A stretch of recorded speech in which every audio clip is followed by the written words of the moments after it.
The Prince's Trust. Part 1 of 4. My name is Prince Adrian Castellanos, heir to the throne of Valdoria. For 22 years I believed my father's kingdom was built on honor and justice. Tonight, I discovered the truth that will destroy everything I've ever known. It began 3 months ago when strange reports started reaching the capital. Villages along our northern border were being attacked. Their grain stores burned, their people left starving. The attacks bore the mark of our neighboring kingdom, Astoria, with whom we'd maintained peace for decades.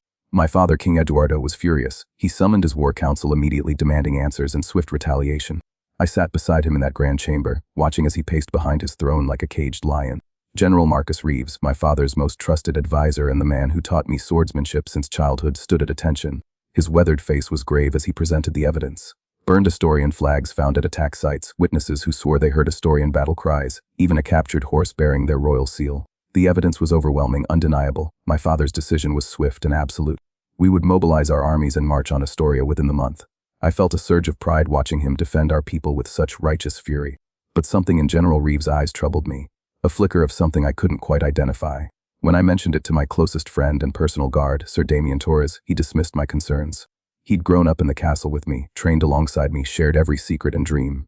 If anyone would understand my doubts, it would be Damien.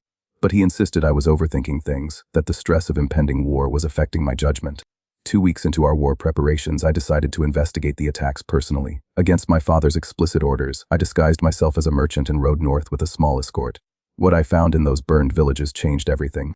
The survivors' stories didn't match the official reports. They spoke of attackers who moved with military precision but whose faces were hidden.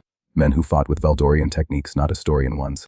An elderly farmer named Henrik pulled me aside, his eyes darting nervously around us. He whispered that the attackers had spoken our language with local accents, not the distinctive Astorian dialect.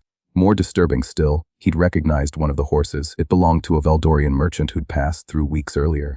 I returned to the capital with my mind reeling, desperate to share my findings with someone I could trust. Damien was the obvious choice. We'd sworn oaths of loyalty to each other as children, sealed with blood from our palms. He was more than my guard, he was my brother in all but name. I found him in his quarters late that night, poring over military maps by candlelight. When I told him what I'd discovered, his reaction was immediate and intense.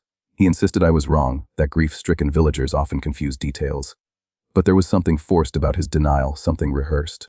I pressed harder, sharing Henrik's specific observations about the horses and the accents. That's when I saw it again, that same flicker I'd noticed in General Reeves' eyes. Fear. Not fear of war or enemy attack, but fear of discovery. The pieces began falling into place with horrifying clarity. The two perfect evidence at each attack site. The convenient timing that justified my father's long-desired expansion into Astorian territory. The way both Damien and General Reeves seemed desperate to discourage any investigation. I excused myself from Damien's quarters, claiming exhaustion, but my mind was racing. If my suspicions were correct, then the attacks were orchestrated by someone within our own kingdom. Someone with access to military resources, detailed knowledge of Astorian customs, and the authority to plant evidence. Someone who wanted war badly enough to murder our own people to achieve it. But who would benefit from such a devastating deception? That night, I made a decision that would haunt me forever. I would search General Reeves' private study for proof of my growing suspicions.